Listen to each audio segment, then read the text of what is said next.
பயன்தூக்கார் செய்த உதவி நயன்தூக்கின் நன்மை கடலிற் பெரிது. இந்த குறளை புரிஞ்சுக்கிறதுக்கு நம்ம ராமாயணத்தில் ஹனுமாருடைய கதாபாத்திரத்தை கொஞ்சம் பார்க்கணும்.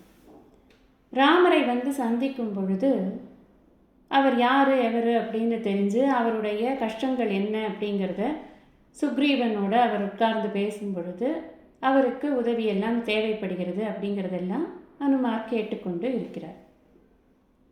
இந்த உதவியெல்லாம் ராமனுக்கு செய்யணும் அப்படின்னு ஹனுமாருடைய மனசில் அவர் மேலே ஒரு பெரிய பக்தி ஏற்பட்டு அந்த அன்புங்கிறது பக்தியாக உருமாறி ராமனுக்கு நம்மால் இயன்ற உதவி எல்லாம் செய்யணும் அப்படின்னு ஹனுமாருக்கு ஒரு எண்ணம் ஏற்படுகிறது. அது முதல்ல ஏற்படக்கூடிய ராம ஹனுமான் சந்திப்பில் ஏற்படக்கூடிய அந்த எண்ணம்.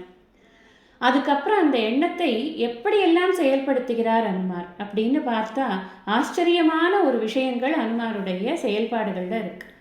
சீதையை தேடிக்கொண்டு போவது, அங்கு எப்படியோ சீதையை கஷ்டப்பட்டு கண்டுபிடித்த சீதையிடம் தான் ராமதூதன் என்பதை நிரூபிப்பது, அதுக்கப்புறம் அவகிட்டேருந்து அந்த சீடாமணியை வாங்கி கொண்டு ராவணனை பார்த்து அந்த ஊரையே ஒரு வழி பண்ணிவிட்டு திரும்பி இங்கு போர் தந்திரங்கள் எல்லாத்தையும் நல்லா பிளான் பண்ணிட்டு அதுக்கப்புறம் திரும்ப அங்கே போருக்கு செல்லும் பொழுது போர்க்களத்தில் எத்தனை முறை அவர் எத்தனை விதமான உதவிகள் அவர் செய்து ஒரு முறை எல்லாரும் மயக்கம் அடையும் பொழுது போய் சஞ்சீவினி மலையை கொண்டு வருவதும், மீண்டும் ஒரு முறை ராவணன் லக்ஷ்மணனை மட்டும் வதைத்து விட்டு அவன் மூர்ச்சையாகி கிடக்கும் பொழுது மீண்டும் அதே மாதிரி பறந்து சென்று இமயத்திலிருந்து அந்த சஞ்சீவினி மலையை தூக்கி கொண்டு வருவதும், இப்படி அது மட்டும் அல்ல, இதெல்லாம் முடிஞ்சாச்சு இந்த போருக்கு மட்டும்தான் உதவி பண்ணாரானா இல்லை, அண்ணா இன்னும் வரலையேன்னு பரதன் நெருப்பு குழியில் விழப்போகிறான், அப்பப்பா நில்லு வந்துகிட்டே இருக்காரு அப்படிங்கிறத பின்னாடி ஓடி அவனை தடுத்து காப்பாற்றுவது வரைக்கும்